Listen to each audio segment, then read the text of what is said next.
ಕಡೆ ತಮಗೆಲ್ಲರಿಗೂ ಕೂಡ 9ನೇ ತರಗತಿಯ ವಿದ್ಯಾರ್ಥಿಗಳಾಗಿರ್ತಕ್ಕಂತಹ ನಮಗೆ ಬೆಳಗಿನ ಶುಭೋದಯಗಳು. ಇವತ್ತು ಒಂದು ಮಗು ಪ್ರಬುದ್ಧತೆಯನ್ನ ಪಡಿಬೇಕಾದ್ರೆ ನಾವು ಭೂಮಿಗೆ ಬರೋದಕ್ಕೆ ತಂದೆ ತಾಯಿ ಕಾರಣರಾದ್ರೆ ಈ ಪ್ರಪಂಚದ ಮೇಲೆ ತುಂಬಾ ಚೆನ್ನಾಗಿ ನಾವು ಬದುಕನ್ನ ಸಾಗಿಸ್ಬೇಕಾದ್ರೆ ಯಾರು ಕಾರಣರಾಗ್ತಾರಪ್ಪ? ತಂದೆ ತಾಯಿ ಭೂಮಿಗೆ ಬರೋದಕ್ಕೆ ಕಾರಣ. ನಾವು ಮುಂದಿನ ಜೀವನವನ್ನ ರೂಪಿಸ್ಕೊಳ್ಳೋದಕ್ಕೆ ಯಾರು ಕಾರಣ? ಶಿಕ್ಷಕರು. Very good. ನಾವು ಹಾಗಾದ್ರೆ ಮುಂದೆ ಭೂಮಿಗೆ ಬರೋದಕ್ಕೆ ಕಾರಣರಾಗಿರ್ತಕ್ಕಂಥ ತಂದೆ ತಾಯಿಗಳ ಜೊತೆಗೆ ಮತ್ತಾರು? ಗುರುಗಳು ಅಥವಾ ಶಿಕ್ಷಕರು. ಅದಕ್ಕೆ ಗುರುವಿನ ಸ್ಥಾನ ದೊಡ್ಡ. ನೋಡಿ, ಎಲ್ಲ ಗ್ರಹಗಳಲ್ಲಿ ಅತ್ಯಂತ ದೊಡ್ಡ ಗ್ರಹ ಯಾವುದು? ಏನಂತ ಕರಿತೀವಿ? ಗುರು ಗ್ರಹ. ಆಮೇಲೆ ನಾವು ಇನ್ನೂ ಒಂದು ವಿಚಾರವನ್ನ ಹೇಳ್ತೇವೆ. ಜ್ಯೋತಿಷ್ಯದ ಪ್ರಕಾರ ಆಗಿರ್ಬೋದು ಅಥವಾ ನಮ್ಮ ನೋಡಿ, ಗುರುವಿನ ಬಲ ಇತ್ತು ಅಂದ್ರೆ ಗುರುವಿನ ಗುಲಾಮನಾಗುವ ತನಕ ದೊರೆಯದನ್ನ ಮುಕುತಿ ಅಂತ ಒಂದ್ ಕಡೆ ದಾಸರು ಹೇಳ್ತಾರೆ. ಇನ್ನ ಗುರುವಿನ ಬಲ ಇತ್ತು ಅಂದ್ರೆ ನಾವು ಕೈಯಲ್ಲಿ ಹಾವು ಹಿಡಿದ್ರು ಕೂಡ ಹಗ್ಗವಾಗುತ್ತೆ. ಗುರು ಬಲ ಇಲ್ಲ ಅಂದ್ರೆ ಹಗ್ಗ ಹಿಡಿದ್ರು ಕೂಡ ಹಾವಾಗುತ್ತೆ. ಅಂದ್ರೆ ಆ ರೀತಿ ನಮ್ಮ ಒಂದು ಯಶಸ್ಸನ್ನ ಪಡೆಯೋದಕ್ಕೆ ಕಾರಣವಾಗುತ್ತೆ. ಅದಕ್ಕೆ ಗುರು. ಅದಕ್ಕೆ ಹರ ಮುನಿದರು ಕೂಡ ಗುರು ಕಾಯಿಲೆ. ಹರ ಮುನಿದರು ನೋಡ್ರಿ, ಗುರು ಬ್ರಹ್ಮ, ಗುರು ವಿಷ್ಣು, ಗುರು ಸಾಕ್ಷಾತ್ ಪರಬ್ರಹ್ಮ, ತಸ್ಮೈ ಶ್ರೀ ಗುರುವೇ ನಮಃ. ಗುರು ಅಂತಕ್ಕಂಥ ಒಂದು ಅಕ್ಷರವನ್ನು ಕಲಿಸಿದವನು ಕೂಡ ಗುರು. ನಾವಿವತ್ತು ಏನಾದ್ರೂ ಸಾಧನೆಯನ್ನ ಮಾಡ್ತಾ ಇದ್ದೇವೆ ಅಂದ್ರೆ ಅದಕ್ಕೆಲ್ಲ ಕಾರಣ ಯಾರು? ಗುರುಗಳು. ಗುರುಗಳು ಇಲ್ಲ ಅಂದ್ರೆ ಈ ಪ್ರಪಂಚದಲ್ಲಿ ವೈದ್ಯರಾಗಲಿ, ಇಂಜಿನಿಯರ್ ಆಗಲಿ, ಲಾಯರ್ ಆಗಲಿ ಅಥವಾ ವ್ಯಕ್ತಿ ಶಿಕ್ಷಣವನ್ನ ಪಡೆಯಲಿಕ್ಕೆ ಸಾಧ್ಯ ಇಲ್ಲ. ಹೌದಾ? ಶಿಕ್ಷಕರೇ ಇಲ್ಲ ಅಂದ್ರೆ ನಾವೇನಾದ್ರೂ ಕೂಡ ಏನಾದ್ರೂ ವೈದ್ಯರನ್ನ ಕಾಣ್ಲಿಕ್ಕಾಗತ್ತಾ ಅಥವಾ ಇಂಜಿನಿಯರ್ನ ಕಾಣ್ಲಿಕ್ಕಾಗತ್ತಾ? ಇಲ್ಲ ಅಲ್ವಾ? ಗುರು ಹಾಗಾದ್ರೆ ಗುರುವಿನ ಸ್ಥಾನ ದೊಡ್ಡದು. ಅದಕ್ಕೆ ಹರ ಮುನಿದರು ಕೂಡ ಗುರು ಕಾಯುವನು. ನೋಡಿ, ನಮಗಿವತ್ತು ದೇವರೇ ಸಿಕ್ಕಾದ್ರೂ ಕೂಡ ಗುರು ನಮ್ಮನ್ನ ಏನ್ ಮಾಡ್ತಾನೆ? ಕಾಯ್ತಾನೆ. ಹೌದಲ್ವಾ? ಅದಕ್ಕೋಸ್ಕರ ನೀವು ಇಲ್ಲಿವರೆಗೂ ಸುಮಾರು 8 ವರ್ಷಗಳ ಕಾಲ ಅಧ್ಯಯನ ಮಾಡಿದಿರಿ. ನಿಮಗಿಷ್ಟವಾಗಿರ್ತಕ್ಕಂಥ ಶಿಕ್ಷಕರು ಅಥವಾ ನಿಮ್ಮ ನೆನಪಿಗಿರ್ತಕ್ಕಂತಹ ಶಿಕ್ಷಕರ ಹೆಸರನ್ನ ಪಟ್ಟಿ ಮಾಡಿ ಬೇಕೇ ಬರೀರಿ. ನಿಮ್ಗೆ ಕಲಿಸಿರ್ತಕ್ಕಂಥ ಪ್ರಾಥಮಿಕ ಹಂತದಿಂದ ಇಲ್ಲಿವರೆಗೂ ಇರ್ತಕ್ಕಂಥ ನೀವು ಕಲಿಸಿರ್ತಕ್ಕಂಥ ಗುರುಗಳು ನಾನು ಹೆಸರು ಕೇಳ್ತೇನೆ, ಪಟ್ಟಿ ಮಾಡಿ ಬರೀ. ಬೇಗ 2 ನಿಮಿಷ ಟೈಮ್ ಕೊಡ್ತೀನಿ. ನಿಮಗೆ ಅತ್ಯಂತ ಇಷ್ಟವಾದ ಶಿಕ್ಷಕರ ಹೆಸರು ಒಂದ್ ಕಡೆ ಬರೀ, ಅಥವಾ ನಿಮಗೆ ಇಲ್ಲಿವರೆಗೂ ಕಲಿಸಿರ್ತಕ್ಕಂಥ ಶಿಕ್ಷಕರ ಹೆಸರನ್ನ ಪಟ್ಟಿ ಮಾಡಿ. ನಿಮಗೆ ಕಲಿಸಿರ್ತಕ್ಕಂಥ ಶಿಕ್ಷಕರ ಹೆಸರನ್ನ ಪಟ್ಟಿ ಬರೀಬೇಕು. ಪ್ರತಿಯೊಬ್ಬರು ಕೂಡ ಹೇಳ್ಬೇಕು. ಪ್ರಾರಂಭದಿಂದ LKG, UKG ನೆನಪಿದ್ರೆ ಎಲ್ಲಾ ತರಗತಿಗಳಿಂದಲೂ ಕೂಡ ನಿಮ್ಗೇನು ಕಲಿಸಿರ್ತಾರಲ್ಲ ಆ ಎಲ್ಲ ಶಿಕ್ಷಕರು.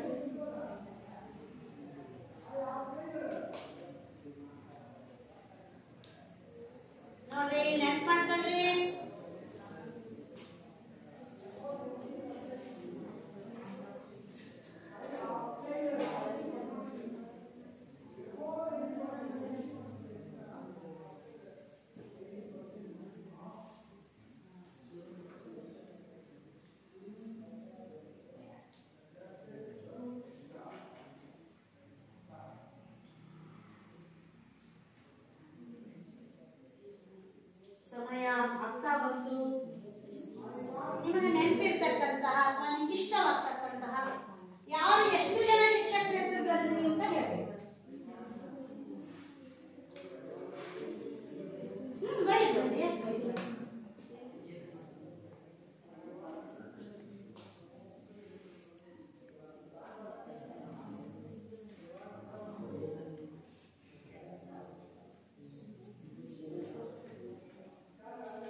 Very good. ನೆಕ್ಸ್ಟ್ 14. ಈಗ ನೋಡಿ, ನೀವು ಇರೋರಲ್ಲಿ ಎಷ್ಟು ಜನರು ಆದರೆ 16 ಜನರು ಶಿಕ್ಷಕರ ಹೆಸರು ಬರೆದಿರ್ತಕ್ಕಂಥ ವಿದ್ಯಾರ್ಥಿಗಳಿಗೆ ಹೇಳ್ಬೇಕು. 16 ಜನ ಬರೆದಿರ್ತಕ್ಕಂತಹ ಅವರಿಗೆ ನಾವೇನ್ ಮಾಡೋಣ, ಎಷ್ಟು ಬೇಗ ಅವ್ರ ಶಿಕ್ಷಕರನ್ನ ಬರೆದಿದ್ರೆ ಅವರಿಗೆ ಏನಾಗೋಣ, ಚಪ್ಪಾಳೆ ಮೂಲಕ ಧನ್ಯವಾದವನ್ನ ಅರ್ಪಿಸೋಣ. ಆಯ್ತಲ್ವಾ? ಹಾಗಾದ್ರೆ ಈಗ ನೋಡ್ರಿ, ಅದರಲ್ಲೂ ಕೂಡ ಮತ್ತೆ ಬೇರೆ ಹೆಸರುಗಳಲ್ಲಿ ಇನ್ನು ನಿಮಗೆ ಇಷ್ಟವಾಗುವ ಶಿಕ್ಷಕರು ಅಂತ ಇರ್ತಾರೆ, ಗೊತ್ತಾಯ್ತಾ? ಇನ್ನ ರಾಷ್ಟ್ರಪಿತ ಅಂತ ಕರೀತಾರೆ, ಮಹಾತ್ಮ ಅಂತ ಕರೀತಾರೆ. ಯಾರನ್ನ ಕರೀತಾರೆ ಈ ಹೆಸರಿನಿಂದ ಹೇಳಿ? ಕೈ ಎತ್ತಿ. ನಮ್ಮ ಸ್ವಾತಂತ್ರ್ಯ ಹೋರಾಟದಲ್ಲಿ ಮುಂಚೂಣಿಯಲ್ಲಿದ್ದವರು ಒಬ್ಬರೇ ಕೈ ಎತ್ತಿ. ಮಹಾತ್ಮ, ವೆರಿ ಗುಡ್, ಮಹಾತ್ಮ ಗಾಂಧೀಜಿಯವರು. ಅವ್ರೇನ್ ಮಾಡಿದ್ರು ಅಂದ್ರೆ ನಮಗೆ ಸ್ವಾತಂತ್ರ್ಯವನ್ನ ಅಹಿಂಸಾ ಮಾರ್ಗದಿಂದ ತಂದುಕೊಡೋದಕ್ಕೆ ಒಂದು ಪ್ರಯತ್ನವನ್ನ ಮಾಡಿರ್ತಕ್ಕಂಥ ಮುಂಚೂಣಿಯಲ್ಲಿರ್ತಕ್ಕಂಥ. ಇನ್ನ ಸೆಪ್ಟೆಂಬರ್ 15 ಯಾರ ದಿನಾಚರಣೆಯಾಗಿ ಆಚರಿಸ್ತಾರೆ? ಸೆಪ್ಟೆಂಬರ್ 15 ಪ್ರಿಯಾ ಹೇಳಮ್ಮ. ಸೆಪ್ಟೆಂಬರ್ 15 ಇಂಜಿನಿಯರ್ ದಿನಾಚರಣೆಯಾಗಿ ಆಚರಿಸ್ತಾರೆ. ಯಾರು ಹಾಗಾದ್ರೆ ಇಂಜಿನಿಯರ್ ದಿನಾಚರಣೆಯನ್ನ ಯಾಕೆ ಆಚರಿಸ್ತಾರೆ ಹೇಳಮ್ಮ. Very good. ಸರ್ ಎಂ ವಿಶ್ವೇಶ್ವರಯ್ಯನವರು ಹುಟ್ಟಿರ್ತಕ್ಕಂತಹ ದಿನವನ್ನ ಏನ್ ಮಾಡ್ತಾರೆ, ಇಂಜಿನಿಯರ್ಸ್ ದಿನವಾಗಿ ಆಚರಿಸ್ತಾ ಇದ್ದಾರೆ. ಇವತ್ತು ಸರ್ ಎಂ ವಿಶ್ವೇಶ್ವರಯ್ಯನವರು ನೀವೆಲ್ಲ ನೋಡಿರ್ಬೋದು, ಈಗ ತೋರಿಸ್ತಾರೆ. ಇವರೇ ಸರ್ ಎಂ ವಿಶ್ವೇಶ್ವರಯ್ಯನವರು. ಇವರು ನಾಲ್ವಡಿ ಕೃಷ್ಣರಾಜ ಒಡೆಯರು ಮತ್ತೆ ಸರ್ ಎಂ ವಿಶ್ವೇಶ್ವರಯ್ಯನವರು ಇಲ್ಲದೆ ಹೋಗಿದ್ರೆ ಇವತ್ತು ನಾವೇನಿವತ್ತು ಪ್ರತಿಯೊಂದು ಏನು ನಾವು ಬಳಸ್ತೇವಲ್ಲ, ಉದಾಹರಣೆಗೆ ಈ ಪೆನ್ ಆಗಿರ್ಬೋದು, ಈ ಪೆನ್ಸಿಲ್ ಆಗಿರ್ಬೋದು, ನೀವು ನೋಡಿ ಈ ಪೆನ್ಸಿಲ್ ಆಗಿರ್ಬೋದು, ನೀವು ಬಳಸ್ತಕ್ಕಂತಹ ಒಂದು ರಬ್ಬರ್ ಆಗಿರ್ಬೋದು, ಆಮೇಲೆ ಇವೆಲ್ಲವೂ ಪ್ರತಿಯೊಂದು ಕೂಡ ಬೆಂಕಿ ಪಟ್ಟಣದಿಂದ ಹಿಡಿದುಕೊಂಡು ಬಳಸ್ತಕ್ಕಂಥ ಸೋಪಿನಿಂದ ಹಿಡಿದುಕೊಂಡು ನಾವು ಇವತ್ತೇನು ಉತ್ಪಾದನೆ ಮಾಡ್ತೇವಲ್ಲ ಎಲ್ಲವನ್ನ ಬೆಳಕಿಗೆ ತಂದಿರ್ತಕ್ಕಂಥವ್ರು ಯಾರು? ಇವರೇ. ನೋಡ್ರಿ, KRS ಅವತ್ತವ್ರು ಕಟ್ಟಿಸದೆ ಹೋಗಿದ್ರೆ ನಾವು ನೀವು ಯಾರು ಕೂಡ. ಅದಕ್ಕೆ ಇವರ ದಿನಾಚರಣೆ ಅವ್ರು ಏನ್ ಮಾಡಿದ್ರು ಅಂದ್ರೆ ಏನು ಸೆಪ್ಟೆಂಬರ್ 15 ಯಾವುದು ಇಂಜಿನಿಯರ್ಸ್ ದಿನಾಚರಣೆಯಾಗಿ. ಆಮೇಲೆ ನೋಡ್ರಿ, ಅವ್ರು ಎಷ್ಟೊಂದು ಸಾಧನೆಯನ್ನ ಮಾಡಿದ್ರು. ಅವಾಗಲೇ ಅವರು ತಾಂತ್ರಿಕ ಜ್ಞಾನದಿಂದ ಯಾವ ರೀತಿಯಾಗಿ ಸ್ವಯಂ ಚಾಲಿತ ಯಂತ್ರಗಳು, ಆಮೇಲೆ ಬ್ರಿಟಿಷರಿಂದ ಸರ್ ಅಂತಕ್ಕಂತಹ ಪದವಿಯನ್ನ ಪಡ್ಕೊಂಡ್ರು. ಬ್ರಿಟಿಷರು ಭಾರತೀಯರನ್ನ ತುಂಬಾ ಕೀಳಾಗಿ ಕಾಣ್ತಕ್ಕಂತಹ ಸಂದರ್ಭದಲ್ಲಿ ಇವರು ಸರ್ ಎಂ ವಿ ಅವರು ಬಹಳ ಬುದ್ಧಿವಂತಿಕೆಯಿಂದ ಏನು ಯಾವ ಪದವಿಯನ್ನ, ಸರ್ ಪದವಿಯನ್ನ ಪಡೆದುಕೊಂಡು ಇವರಿಗೆ ಏನಂತ ಇದ್ರು ಅಂದ್ರೆ ಆಡು ಮುಟ್ಟದ ಸೊಪ್ಪಿಲ್ಲ ಸರ್ ಎಂ ವಿಶ್ವೇಶ್ವರಯ್ಯನವರು ಮಾಡದೇ ಇರ್ತಕ್ಕಂಥ ಸಾಧನೆ ಇಲ್ಲ ಅನ್ನುವಂಥದ್ರೊಳಗೆ. ಹಾಗೇನೆ ಇನ್ನೋರ್ವ ಸೆಪ್ಟೆಂಬರ್ ತಿಂಗಳಲ್ಲಿ ಇನ್ನೊಬ್ಬ ವ್ಯಕ್ತಿಯ ದಿನಾಚರಣೆಯನ್ನ ಆಚರಿಸ್ತಾರೆ. ಇನ್ನೊಬ್ಬ ವ್ಯಕ್ತಿ ಯಾವ ದಿನಾಂಕದಂದು? ಸೆಪ್ಟೆಂಬರ್ 5 ಯಾವುದು? ಶಿಕ್ಷಕರ ದಿನಾಚರಣೆ. ಹಾಗಾದ್ರೆ ಈ ಶಿಕ್ಷಕರ ದಿನಾಚರಣೆಯನ್ನ ಆಚರಿಸ್ತಾ ಇದ್ದೀವಲ್ಲ, ಯಾರಪ್ಪ ಶಿಕ್ಷಕರ ದಿನಾಚರಣೆ, ಯಾರ ಜನ್ಮದಿನವನ್ನ ಶಿಕ್ಷಕರ ದಿನಾಚರಣೆಯಾಗಿ ಆಚರಿಸ್ತಾ ಇದ್ದೀವಿ? ಮಾನಸ? ಸರ್ವೇಪಲ್ಲಿ ರಾಧಾಕೃಷ್ಣ. Very good. ಸರ್ವೇಪಲ್ಲಿ ರಾಧಾಕೃಷ್ಣನ್ ಅವರ ಜನ್ಮದಿನವನ್ನ ಅವರು ನನ್ನ ಜನ್ಮದಿನವನ್ನ ಬೇಡ, ಅವತ್ತು ಯಾವುದು ಶಿಕ್ಷಕರ ಜನ್ಮ ದಿನಾಚರಣೆಯಾಗಿ ಆಚರಿಸಲಿ ಅಂತ ಹೇಳಿರ್ತಕ್ಕಂಥದ್ದು ಇವರೇ. ಅವರು ಸರ್ವೇಪಲ್ಲಿ ರಾಧಾಕೃಷ್ಣನ್. ಏನಪ್ಪ ಸೆಪ್ಟೆಂಬರ್ 5 ಸರ್ವೇಪಲ್ಲಿ ರಾಧಾಕೃಷ್ಣನ್ ಅವರು. ನೋಡಿ, ಒಬ್ಬ ಸಾಮಾನ್ಯ ಶಿಕ್ಷಕ ವೃತ್ತಿಯಿಂದ ಉಪರಾಷ್ಟ್ರಪತಿ, ರಾಷ್ಟ್ರಪತಿ ಹುದ್ದೆಯವರೆಗೂ ಹೋಗಿರ್ತಕ್ಕಂಥ ವ್ಯಕ್ತಿ ಯಾರು? ಸರ್ವೇಪಲ್ಲಿ ರಾಧಾಕೃಷ್ಣನ್. ಸರ್ವೇಪಲ್ಲಿ ರಾಧಾಕೃಷ್ಣನ್ ಅವರ ಜನ್ಮ ದಿನಾಚರಣೆಯನ್ನ ಆಚರಿಸಬೇಕು ಅಂತ ಕೇಳಿದಾಗ ಅವ್ರು ಏನಂದ್ರು, ನನ್ನ ಜನ್ಮ ದಿನಾಚರಣೆ ಅಂತ ಬೇಡ, ನಾನು ಪ್ರಾರಂಭದಲ್ಲಿ ನೋಡ್ರಿ ಬೇರೆ ಯಾರಾದ್ರೂ ಆಗಿದ್ರೆ ರಾಷ್ಟ್ರಪತಿ ಜನ್ಮ ದಿನಾಚರಣೆ ಆಚರಿಸಲಿ ಅಂತ ಹೇಳ್ಬೋದಾಗಿತ್ತು. ಅವ್ರೇನ್ ಹೇಳಿದ್ರು, ಯಾರು ನಾನು ಶಿಕ್ಷಕ ಹುದ್ದೆಯಿಂದ ಶಿಕ್ಷಕರಾಗಿ ಪ್ರಾರಂಭ ಮಾಡಿರ್ತಕ್ಕಂಥವರು ಎಲ್ಲಿವರೆಗೂ ಹೋದರು? ರಾಷ್ಟ್ರಪತಿ ಹುದ್ದೆವರೆಗೂ ಹೋದರು.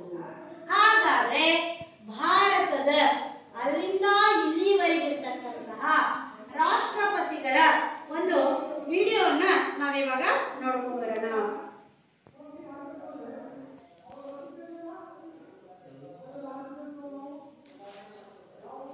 ರಾಷ್ಟ್ರಪತಿಗಳ ಲಿಸ್ಟ್ ಮಾಡಿ ಫಸ್ಟ್, ಆಮೇಲೆ ವಿಡಿಯೋ ತೋರಿಸ್ತೀನಿ. ರಾಷ್ಟ್ರಪತಿಗಳು, ಭಾರತದ ರಾಷ್ಟ್ರಪತಿಗಳು,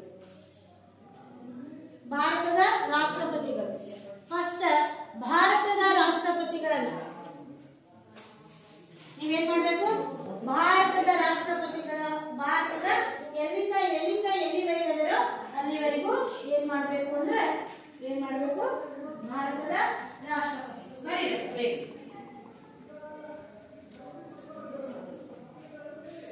ಬರ್ತಾ ಇದೀರಾ? ಫಸ್ಟ್ ವಿಡಿಯೋ ನೋಡ್ಕೊಂಡ್ಮೇಲೆ ಬರೀತೀರಾ? ಇಲ್ಲ ಅಂದ್ರೆ ಫಸ್ಟ್ ಬರೀರಿ. ವಿಡಿಯೋ ತೋರಿಸ್ಲಾ? ಬರೀರಿ ಫಸ್ಟ್, ಆಯ್ತಾ? ಭಾರತದ ರಾಷ್ಟ್ರಪತಿಗಳನ್ನ ನೋಡ್ರಿ. ಈಗ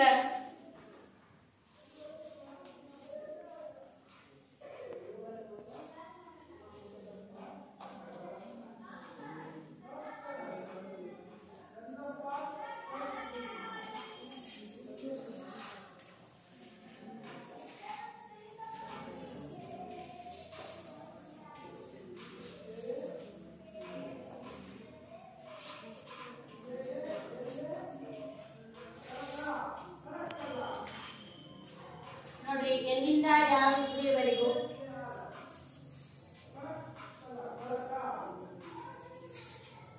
ಇವರು ನೋಡ್ರಿ ಯಾರು ಅಂದ್ರೆ ಫಕ್ರುದ್ದೀನ್ ಅಲಿ ಅಹಮದ್ ಅಂತಕ್ಕಂಥವ್ರು ಅವಧಿ ಎಲ್ಲಿಂದ ಎಲ್ಲಿವರೆಗೂ. ಆಮೇಲೆ ಯಾರು ಬಿ.ಡಿ. ಜತ್ತಿ ಸರ್ ಅವರು 1977ರಿಂದ ನೋಡ್ರಿ.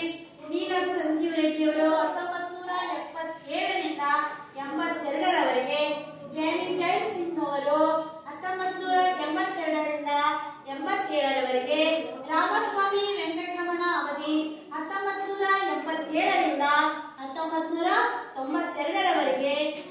ಡಾಕ್ಟರ್ ಶಂಕರ್ ದಯಾಳ್ ಶರ್ಮಾ ಅವರು, ಅನಂತರದಲ್ಲಿ ಕೆ.ಆರ್. ನಾರಾಯಣ ರಾವ್ ಅವರು 1997ರಿಂದ 2002ರಿಂದ 2007ರವರೆಗೆ. ಎ.ಪಿ.ಜೆ. ಅಬ್ದುಲ್ ಕಲಾಂ. ನಂತರದಲ್ಲಿ 2007ರಿಂದ ಪ್ರತಿಭಾ ಪಾಟೀಲ್. ಆನಂತರದಲ್ಲಿ 2012ರಿಂದ ಪ್ರಣವ್ ಮುಖರ್ಜಿ. 2017ರಿಂದ ರಾಮನಾಥ್ ಕೋವಿಂದ್. ಹೌದಾ?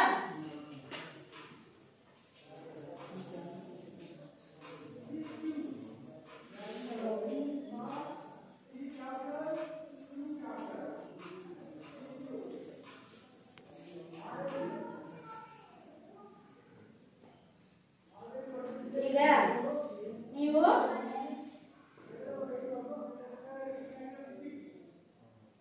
ನೋಡಿದ್ರಲ್ಲಪ್ಪ, ಈಗಾಗಲೇ ನೀವು ಬರ್ದಿದ್ದೀರಲ್ವಾ? ಬರ್ದಿದ್ರಿ. ಬೇಗನೆ ರಾಷ್ಟ್ರಪತಿಗಳು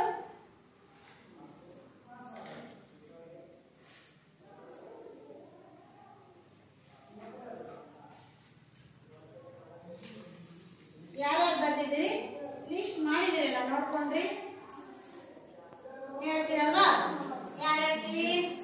ಹೇಳಿದವರಿಗೆ ಅವಕಾಶ. ಮತ್ತೆ ಹೇಳೋಣ.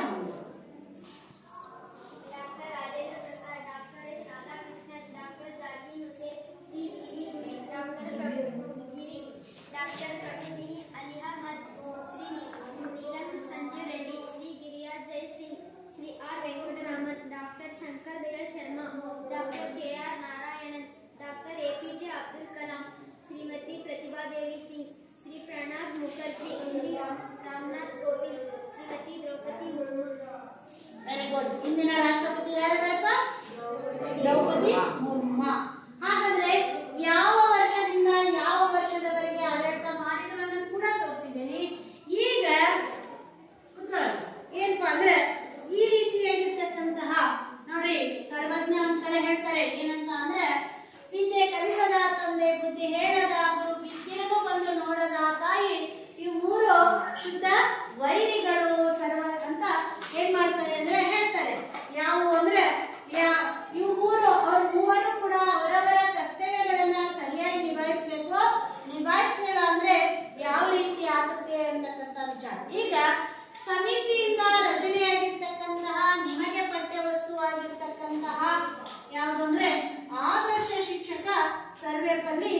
ಇವರು ವಿದ್ಯುತ್ ಪೂರ್ಣ ವಿಚಾರ ಮತ್ತು ಚಿಂತನೆ ಉದ್ಬೋಧಕವು ಸ್ಫೂರ್ತಿಯುತವೂ ಆಗಿವೆ. ಆದರ್ಶ ಶಿಕ್ಷಕರಾಗಿರ್ತಕ್ಕಂಥ ಇವರು ಗುರುವಿನ ಸ್ಥಾನ ಹಾಗೂ ಗೌರವವನ್ನ ಹೆಚ್ಚಿಸಿದರು. ಆದರ್ಶ ಸಮಾಜದ ನಿರ್ಮಾಣಕ್ಕೆ ಶಿಕ್ಷಕರ ಪಾತ್ರ ಎಷ್ಟು ಅಗತ್ಯ ಎಂಬುದನ್ನು ತೋರಿಸಿಕೊಟ್ಟರು. ಆತ್ಮವಂಚನೆ ಇಲ್ಲದೆ ಶ್ರದ್ಧಾಪೂರ್ವಕವಾಗಿ ಸಚ್ಚಾರಿತ್ರ್ಯ ಮೌಲ್ಯಗಳನ್ನು ವೃದ್ಧಿಸಿಕೊಂಡು ಭಾರತದ ರಾಷ್ಟ್ರಪತಿಯಾಗಿ ಅತ್ಯಂತ ಅನುಪಮವಾಗಿರ್ತಕ್ಕಂಥ ಅತ್ಯಂತ ಶ್ರೇಷ್ಠವಾಗಿರ್ತಕ್ಕಂಥ ಸೇವೆಯನ್ನ ಮಾಡಿರ್ತಕ್ಕಂಥ ಇವರು ಆದರ್ಶ ವ್ಯಕ್ತಿತ್ವದ ರಾಧಾಕೃಷ್ಣನ್. ಹಾಗಾದ್ರೆ ಈ ಪಾಠದಲ್ಲಿ ಬರ್ತಕ್ಕಂತಹ ಪದಗಳು ಒಂದು ಶಬ್ದಗಳನ್ನ ಮಕ್ಕಳೇ ಬರ್ಕೊಳ್ರಿ. ನೀವು ಪಟ್ಟಿ ಮಾಡ್ಕೊಂಬರ್ರಿ. ನಾಳೆ ಈಗ ಬರ್ಕೊಳ್ರಿ ಪದಗಳು. ಇದರಲ್ಲಿ ಬರ್ತಕ್ಕಂತಹ ಪದಗಳ ಅರ್ಥ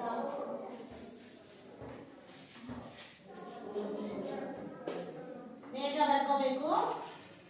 ಗ್ರಹಣ ಶಕ್ತಿ,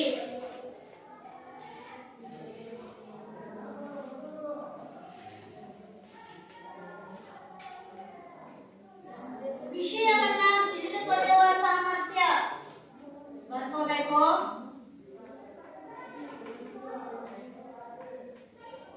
ವಿಷಯವನ್ನು ತಿಳಿದುಕೊಳ್ಳುವ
ಆದರೆ ಅದು ಸಾಧ್ಯವಾಗಲಿಲ್ಲ.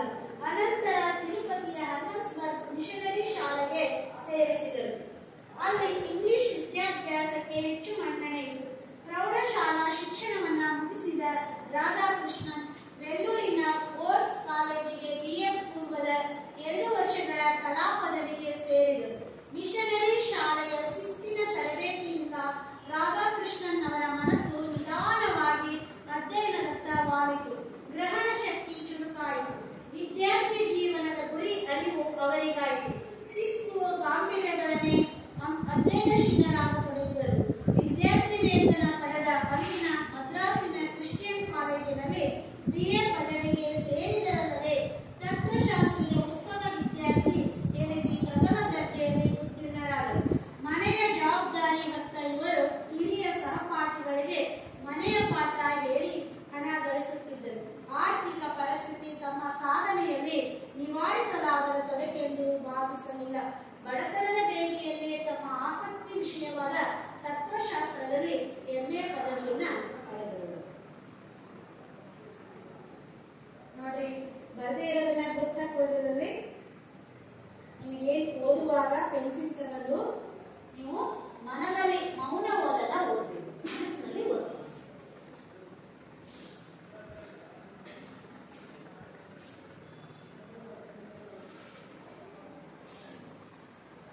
ಪೆನ್ಸಿಲ್ ತಗೋಬೇಕು. ಆ ಓದುವಾಗ ಯಾವ್ದಾದ್ರು ಪದ ನಿಮ್ಗೆ ಕಠಿಣ ಅನಿಸಿದ್ರೆ ನಿಮ್ಗೇನಾಗುತ್ತೆ ಅಂದ್ರೆ ಅಲ್ಲಿ ಗೊತ್ತನ್ನ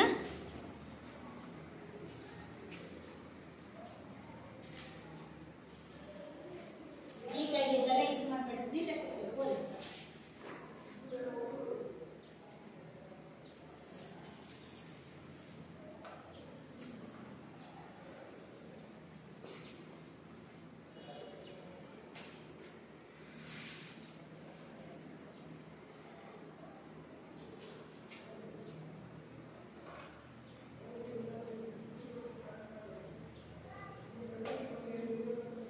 ಸರಿ, ಯಾರು ಓದ್ತಿಲ್ಪ?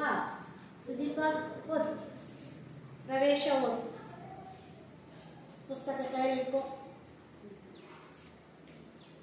ಪ್ರವೇಶ. ಸಾಹಿತ್ಯದ ವಿವಿಧ ಪ್ರಕಾರಗಳಲ್ಲಿ ವ್ಯಕ್ತಿಚಿತ್ರವು ಒಂದು ನಿರ್ದಿಷ್ಟ ವ್ಯಕ್ತಿಯ ಜೀವನ ಸಾಧನೆ ಸಿದ್ಧಿಯನ್ನು ಕಲಾತ್ಮಕವಾಗಿ ದಾಖಲಿಸುವ ಕ್ರಮ. ಸುದೀರ್ಘ ವಿವರದ ಬರೆಹ ಜೀವನ ಚರಿತ್ರೆಯಾದರೆ ಸ್ಥೂಲ ಚಿತ್ರಣ. ವ್ಯಕ್ತಿ ತನ್ನ ಜೀವನದ ಘಟನೆಗಳನ್ನು ಸ್ವತಃ ಬರೆದುಕೊಂಡರೆ ಅದು ಆತ್ಮಕಥನ. ಹೀಗೆ ಆಧುನಿಕ ಕನ್ನಡದಲ್ಲಿ 3 ಬಗೆಯ ಸಾಹಿತ್ಯ ಕೃತಿಗಳು ರಚನೆಯಾಗಿವೆ. ಸರ್ವೇಪಲ್ಲಿ ರಾಧಾಕೃಷ್ಣನ್ ಅವರದು ವಿಶಿಷ್ಟ ವ್ಯಕ್ತಿತ್ವ, ಆದರ್ಶ ಶಿಕ್ಷಕ, ತತ್ವಜ್ಞಾನಿ, ಉಪರಾಷ್ಟ್ರಪತಿ ಮತ್ತು ರಾಷ್ಟ್ರಪತಿಯಾಗಿ ಮಾದರಿಯಾಗಿದ್ದಾರೆ. ಅವರ ಜೀವನ ಸಾಧನೆಯ ಸ್ಥೂಲ ನೋಟ ಪ್ರಕೃತ ಗದ್ಯಪಾಠದಲ್ಲಿ ವ್ಯಕ್ತಗೊಂಡಿದೆ. ನೋಡ್ರಿ ಯಾವ ರೀತಿಯಾಗಿ ಅಂದ್ರೆ ಸಾಹಿತ್ಯದೊಳಗ, ನಮ್ಮ ಕನ್ನಡ ಸಾಹಿತ್ಯದೊಳಗ ವಿವಿಧ ಪ್ರಕಾರಗಳು ಕಂಡು ಬರ್ತಾ ಇದ್ದವು. ಕತೆ, ಕವನ, ನಾಟಕ, ದಂಡಾಟ ಇತ್ಯಾದಿ.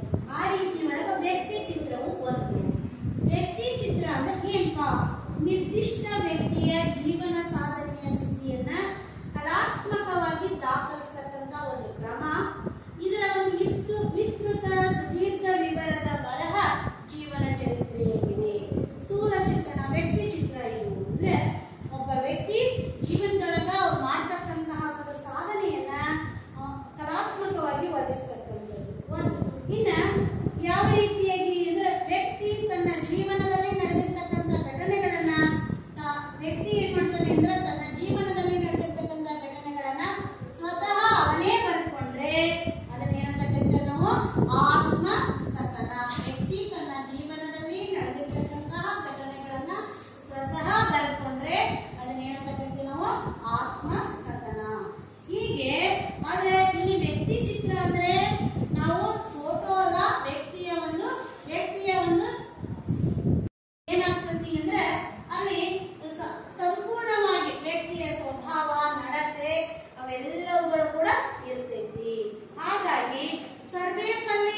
ಹೇಳ್ತಾರೆ ಹೌದಾ, ಆ ಕಥೆ ನೀವು ಬಂದಿರ್ತಕ್ಕಂಥ ವಿಚಾರ.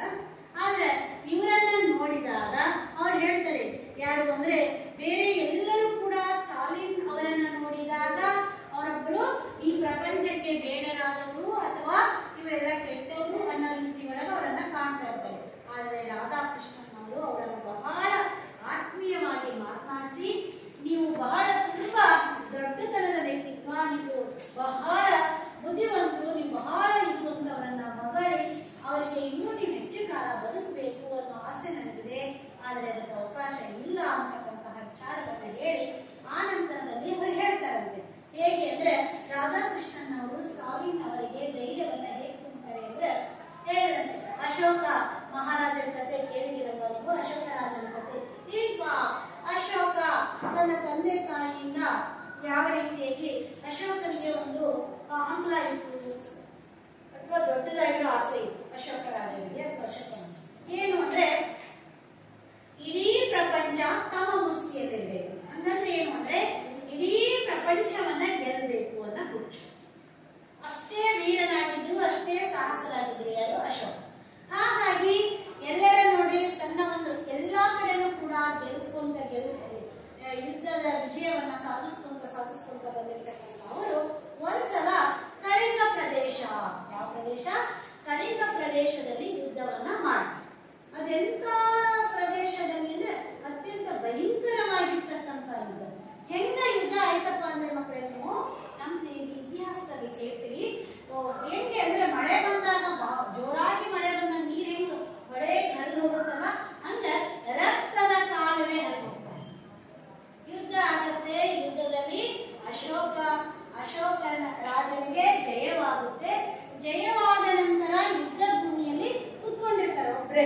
ಎಲ್ಲರನ್ನು ಕಳೆದುಕೊಂಡು ಅವ್ರಿಗೆ ಏನ್ ಖುಷಿ ಅಂದ್ರೆ ತಾನು ಸಾಧನೆ ಮಾಡಿದೆ, ನಾನಿನ್ನು ಗೆದ್ದೆ, ಇಂಥ ಒಂದು ಪ್ರದೇಶವನ್ನು ನಾನು ಗೆದ್ದೆಲ್ಲ ಕಳಿಂಗ ಪ್ರದೇಶ ಇನ್ನ ಅಂತ ಖುಷಿಯಲ್ಲಿ ಅವ್ರು ಕುತ್ಕೊಂಡಾಗ ಒಂದು ಕಡೆ ಆ ತಮ್ಮ ಕುಟುಂಬದ ಬಂಧು ಬಾಂಧವರನ್ನ ಅರಸ್ಕೊಂಡ್ರೆ ಹುಡುಕೊಂಡು ವಯೋವೃದ್ಧರಾಗಿರ್ತಕ್ಕಂಥ ತಂದೆ ತಾಯಿಗಳು ಬಂದು ಮಗನ ಹೆಣವನ್ನ ಅಪ್ಕೊಂಡು ಅಳ್ತಾ ಇರ್ತಾರೆ. ಅವರಿಗೆ ಇನ್ಯಾರು ನಮ್ಮ ಗತಿಯಪ್ಪ, ನಮ್ಮ ಕೊನೆಯ ಜೀವನದಲ್ಲಿ ಇನ್ನೇನ್ ನಾವು ಜೀವನವನ್ನ ನಡೆಸ್ಬೇಕಲ್ಲಪ್ಪ ಅಂತ ಅವ್ರು ಹೇಳ್ತಾರೆ. ಒಂದು ಪುಟ್ಟದಾಗಿರೋ ಮಗು ಬಂದು ತನ್ನ ತಂದೆಯನ್ನ ಅನುಭವಿಸ್ತಾ ಇರುತ್ತೆ. ಇನ್ನೊಬ್ಳು ಅದೇ ತಾನೇ ಮದುವೆ ಆಗಿರ್ತಕ್ಕಂಥ ಸುಮಾರಾಗಿ ಒಂದು ತಿಂಗಳಾಗಿರ್ತಕ್ಕಂಥ ಹೆಣ್ಣು ಮಗಳು ಬಂದು ಅವಳ ಜೀವನದ ಕೊನೆಯವರೆಗೂ ಕೂಡ ಗಂಡಿರದೆ ಬದುಕಬೇಕು, ಆ ಮಗುವಿಗೆ ತಂದೆಯಿಂದೆ ಬದುಕಬೇಕು. ಈ ವಯೋವೃದ್ಧರಾಗಿರ್ತಕ್ಕಂಥವರಿಗೆ ಇರ್ತಕ್ಕಂಥ ಒಬ್ಬ ಮಗನನ್ನು ಈ ಯುದ್ಧದಲ್ಲಿ ಕಳೆದುಕೊಂಡು, ಹೀಗೆ ಎಲ್ಲರನ್ನ ನೋಡ್ತಾ ಸಹೋದರನನ್ನು ಕಳೆದುಕೊಂಡಿರ್ತಕ್ಕಂಥ ಏನ್ ಬಂದ್ರಲ್ಲ ಅವನ್ನೆಲ್ಲ ನೋಡಿದಾಗ ಅಶೋಕನಿಗೆ ರಾಜನಿಗೆ ಅನ್ಸಾಕತ್ತು, ನಾನೊಬ್ಬನ ಸುಖಕ್ಕಾಗಿ ನಾನು ಗೆಲುವನ್ನ ಪಡಿಬೇಕು, ನಾನು ಸಾಧನೆಯನ್ನ ಮಾಡ್ಬೇಕು ಅಂತ ನಾನು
ಜಾಣ್ಮೆಯ ಫಲದಿಂದ ನಮ್ಗೆ ಗೊತ್ತಾಗುತ್ತೆ.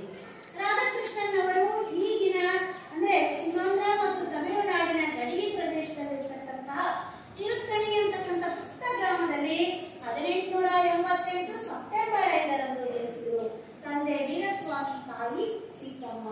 ಹಾಗಾದ್ರೆ ಇವರು ತಿರುತ್ತಣಿಗೆ ಬಂದು ಏನ್ ಮಾಡ್ತಾರೆ ಅಂದ್ರೆ ಅವರು ತಿರುತ್ತಣಿಗೆ ಬಂದು ಅವರು ಆ ಒಂದು ಪ್ರದೇಶದಿಂದ ಬಂದು ಅಲ್ಲಿ ವಾಸ ಮಾಡ್ತಾರೆ.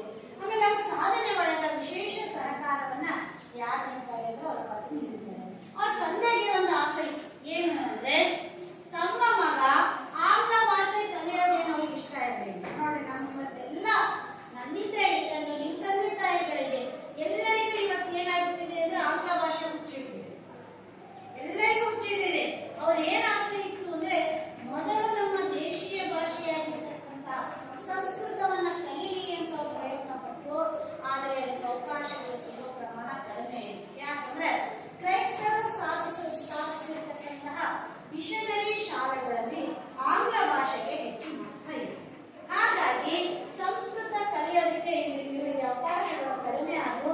ಆದ್ರೆ ಇವರಿಗೆ ಏನಾಯ್ತು ಅಂದ್ರೆ ಕ್ರೈಸ್ತ ಒಂದು ಮಿಷನರಿ ಶಾಲೆಗಳಲ್ಲಿ ಬಹಳ ಶಿಸ್ತುಬದ್ಧಿನ ಜೀವನದೊಳಗ ಇವರು ಇನ್ನೂ ಪ್ರತಿಭೆ ಅನ್ನೋದಕ್ಕೆ ಅವಕಾಶವಾಯಿತು.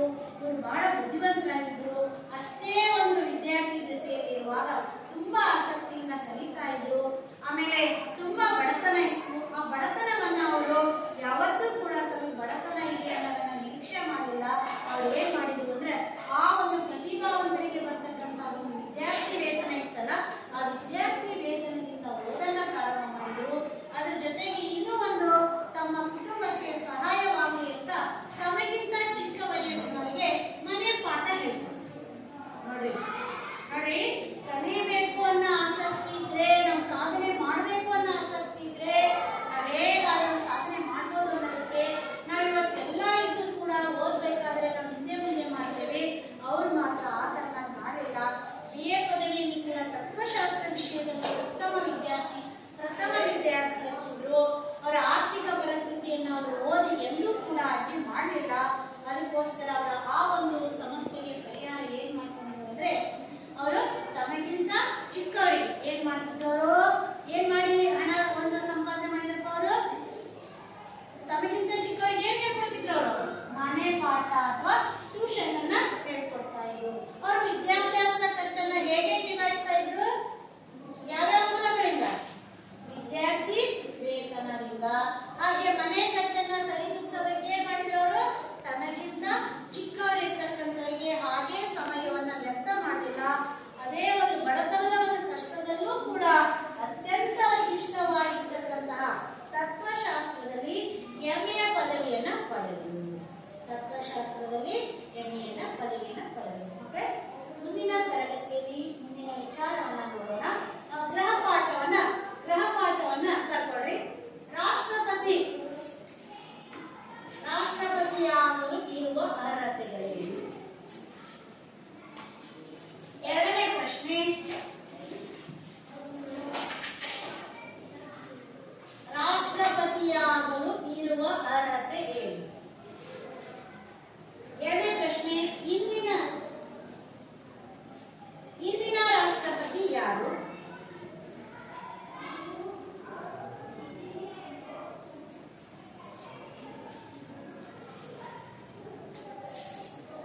ಇಂದಿನ ರಾಷ್ಟ್ರಪತಿ ಯಾರು?